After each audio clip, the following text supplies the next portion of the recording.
잠을 길게 쭉 자는 게 좋아요. 이렇게 짧게 자는. 아니 그래서 그런 것도 물어보시는 분도 있어요. 옆에 들어와서 남편이 이거 먹어야 되지 않아요? 밥은 잘 먹어야 되지 않아요? 임신한 분이라면 한 번씩 생각해 봤을 주제인데요. 태아가 어떻게 발달하느냐. 태아 발달?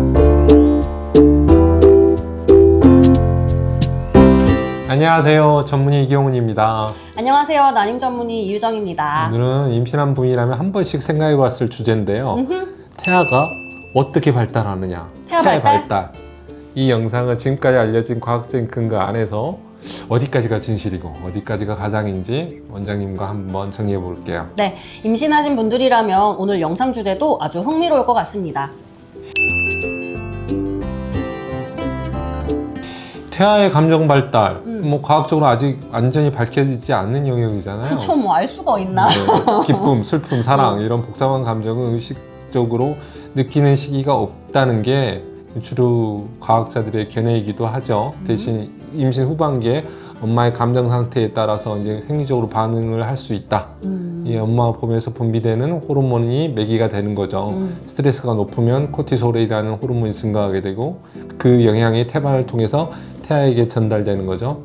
태아의 심박이나 움직임으로 반응하는 양상이 약간 바뀌어지는 것 같아요. 엄마의 그 네. 호르몬 상태에 따라서. 네. 반대로 엄마가 편안하고 안정되어 있으면 엔돌핀이나 옥시토신 같은 호르몬 환경이 이제 태아에게 전반적으로 더 안정적인 쪽으로 영향을 줄 수가 있다고 하네요. 맞아요. 흐름으로 보면 임신 초중기에는 촉각이 가장 먼저 발달하는 것 같아요. 8주 이후부터는 움직임이나 압력 같은 자극에 반응할 수 있고요. 청각은 한 20주 전후 소리를 인지하기 시작하는 것 같은데 이때는 느낀다라기보다는 반사적으로 반응하는 그런 수준에 가깝다고 보는 것 같아요. 네, 그래서 감정과 관련된 반응은 임신 3분기, 특히 24주에서 28주 이후로 갈수록 뇌가 빠르게 발달하면서 감정과 관련된 영역도 발달하게 됩니다. 태아는 뱃속에서부터 대부분 수면에 가까운 상태로 지내다가 출생하면서 애들이 깜짝 놀라잖아요. 완전히 다른 환경을 맞이하죠. 진짜로 우리가 말하는 감정 표현인 울고 웃고 표정이 바뀌고 이런 것들은 출생 이후에 본격적으로 발달을 하게 됩니다. 맞아요. 결국 태아가 성인처럼 감정을 느끼기는 어렵죠. 근데 임신 후반기부터서는 엄마의 상태에 따라서 몸이 반응한 거일 수도 있을 것 같아요. 엄마의 몸이 편안하고 안정적일수록 태아에게 좋은 환경이 될 수 있다. 이 정도로 생각하시는 게 좋을 것 같아요. 네.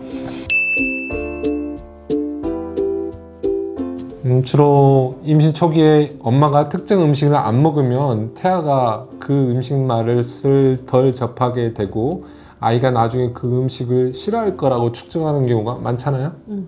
네, 어떻게 생각하세요? 결론부터 말씀드리면요, 입덧은 이게 되게 신기해요. 입덧이 곧 아이의 입맛으로 이어진다는 말은 사실은 과학적으로 근거가 부족한 민간 썰이에요. 많이들 경험적으로 그렇게 느끼셔서 퍼진 이야기인데 입덧 자체가 아이의 입맛에 직접적인 영향을 준다는 근거는 거의 없습니다. 아, 그죠? 더불어 임신 초기에 태아의 미각이나 후각 시스템이 완전히 발달하는 시기도 아니잖아요. 맞아요. 그래서 입맛과 그 입덧을 바로 연결시키는 게 무리가 있을 것 같아요. 네. 근데 하지만 임신 후반기에는 이야기가 조금 달라지는데요. 특히 3분기에는 양수를 통해서 엄마가 먹은 음식의 맛과 냄새를 경험을 하거든요.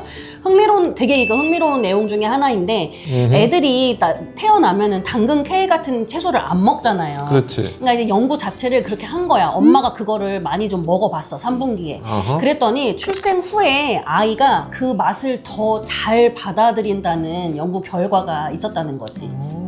맞아요. 그러면 또 다른 재미로운 연구로는 임신 후기에 마늘을 많이 먹은 엄마의 아기는 신생아 시기부터 마늘 냄새에 대한 거부 반응이 약간 좀 덜했다라는 보고도 있잖아요. 네. 마늘 좋아하시는 분들은 많이 드셔야겠네요. 근데 이렇게 말씀드리면 그럼 막 산해진미를 다 먹어봐야 하나 싶을 수 있는데요. 여기서 포인트는 입덧 후반기에, 그러니까 임신 후반기에 다양한 맛을 접해보는 게 도움이 될 수 있다 정도죠. 그렇죠. 현실적으로 입덧 때는 음식을 먹기가 진짜 힘들긴 하지만요. 아무튼 과학적으로 설명할 수는 없지만 입덧 때 아이의 입맛과 맞는 경우들이 얼마든지 있을 것 같아요. 네. 청각 발달은 임신 초기부터 시작이 되고요. 외부 소리를 듣고 반응하는 거는 23주에서 25주 정도면은 반응을 한다고 되어 있습니다. 6개월? 이때 엄마 목소리는 뼈와 몸을 통해서 진동으로 전달이 되고 가장 크고 선명하게 들리죠. 그리고 저주파 소리도 잘 전달되기 때문에 왜 그래서 아빠의 목소리가 낮으니까 더 잘 들린다 그래서 막 저 때는 아빠가 책을 읽어줘야 된다. 아, 아빠가 진짜? 태교를 해야 된다. 난리도 아니었어요. 난리도. 자기는 어땠어? 안 했어요. 그걸 할 시간이 어딨어요. 나도 안 했어. 25주에서 28주가 되면 소리에 반응해서 심박수가 증가하거나 움직임의 변화가 시작이 됩니다. 태아가 조그마한 소리를 듣고 반응한다는 게 진짜 귀엽긴 하네요. 귀여운 언제부터 가능할까요? 많은 사람들이 궁금해하는 포인트인 것 같은데. 보통 28주에서 32주, 즉 3분기부터는 엄마의 목소리를 다른 사람의 목소리와 구분해서 인식한다는 연구들이 있기는 해요. 6개월, 8개월이네 거의. 그러니까 사실 엄마 목소리를 많이 들려주면 태어났을 때 아기들이 이제 엄마 목소리를 듣고 나서 이렇게 좀 안정한다 그러나요? 뭐 그런 거가 좀 있죠. 그럼 이 시기부터 반복적으로 엄마 목소리나 아빠 목소리, 노래, 이야기 이런 걸 기억하고 나서 출생할 때 아기가 엄마 목소리, 아빠 목소리를 더 좋아하고 반응한다는 거야? 오, 신기한데. 그래서 저는 보통 임신 24주 이후부터는 짧게 말을 걸거나 같은 자장가를 이제 불러주라고 이제 말씀은 드리고는 있습니다.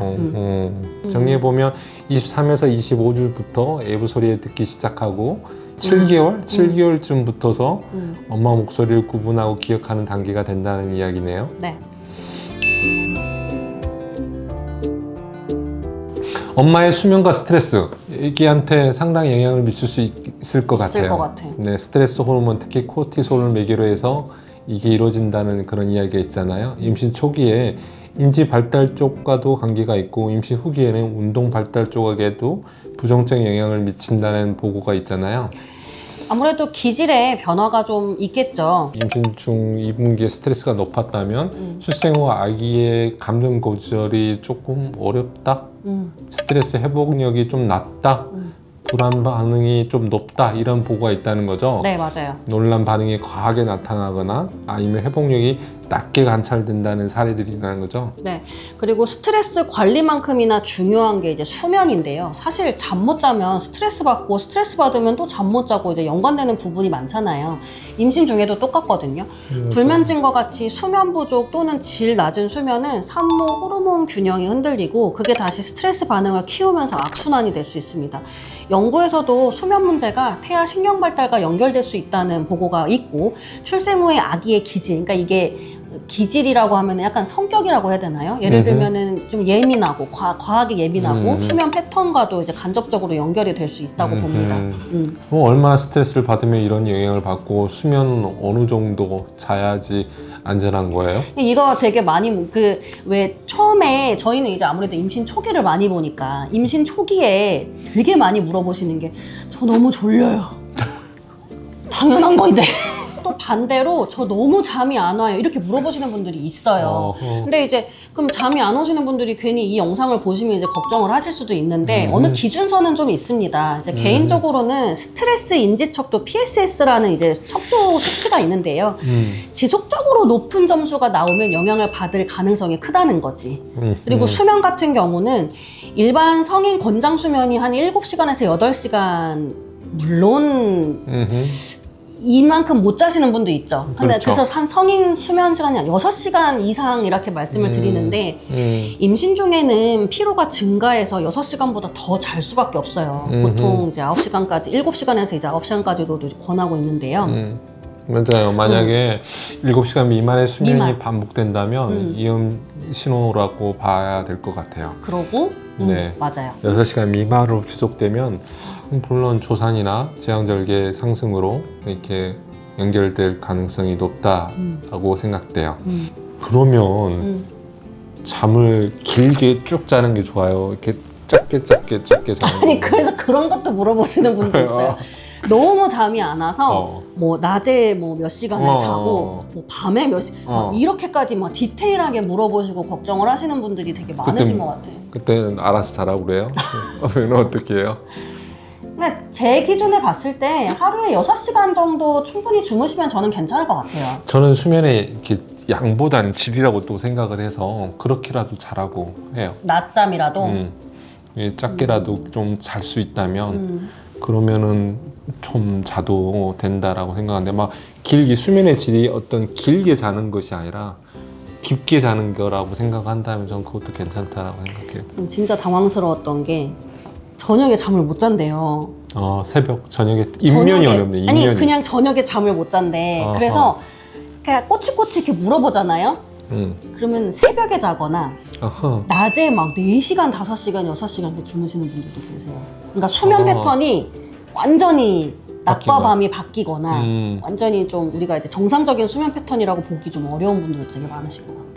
그러니까 그런 건 진짜 깨줘야 될 것 같긴 하는데 깨야 되는데 사실 본인들도 알고 있는데 그게 이제 어려우니까. 왜냐하면 그게 어렵냐 왜 그게 문제가 되냐면 이게 데이타임에는 아무튼 조금 야외 활동을 할 수가 있잖아요. 봐야 돼요. 근데 나이트 타임에 이렇게 눈이 떠 있으면 결국 이렇게 야외 활동을 할 수가 없는 상황이 되니까 그쵸. 그러면 조금 아이한테는 좀 안 좋은 안 게 좋죠. 세컨더리하게 2차적으로 이게 영향을 줄 가능성이 좀 높을 것 그쵸. 같긴 해. 비타민 D 흡수도 안 되고 낮에 햇빛을 봐야 또 멜라토닌 합성도 되는 수면의 건데. 시간을 보장한다 하더라도 적정한 방법으로 수면의 시간이 보장이 돼야지 약간 좀 비정상적인 방법으로 수면의 시간이 보장이 되면 그게 결코 좋지는 않을 것 같은 느낌이 드는데 그러면 결국에는 참 어려운 길인 것 같아요. 어렵죠. 그렇지만 어떤 방식으로 당신의 어떤 노하우를 만들어서 수면의 질을 보장하는 게 아이한테 좋다라는 참 이렇게 아이한테 좋은 걸 알면도 불구하고 자기가 수면의 질을 보장하지 못하는 것도 참 괴롭긴 하겠다. 그죠?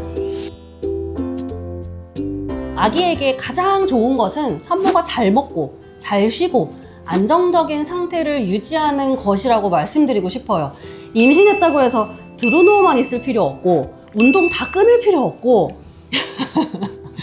편안하게 하고 싶은 대로 하시면 돼. 나는 옆에 들어와서 남편이 이거 먹어야 되지 않아요? 밥은 잘 먹어야 되지 않아요? 뭐 라면 먹으면 이런 말 하시는 분들이 제일 내가 혼내거든요. 냅두라고. 남편이? 냅두라. 얘는 지금 제일 힘든 시기를 겪고 있는데 자꾸 이거 먹어라 저거 먹어라. 그건 말도 안 돼. 남편이 제 방에 들어오시면 많이 혼납니다. 뭐라고 말을 못하겠다. 뭐라고 말 못하겠. 조용히 있어야지. 이렇게 도움을 이렇게 요구했을 때 그때 적정한 도움을 줄 수 그렇지. 있는 ready to help. 그렇지. 난 기꺼이 너를 도와줄 자세가 돼 있어. 그 정도에 멈추는 거지. 적극적으로 막 이렇게 인볼브 하는 건 좀 그럴 수도 있을 것 같은 네. 느낌이 들어요. 너무 힘들어하니까 네. 시기니까. 네, 그러면 다음엔 더 좋은 주제로 다음 영상에서 뵙도록 하죠. 네. 그럼 안녕. 안녕. 구독, 좋아요 알림 설정까지 부탁드립니다.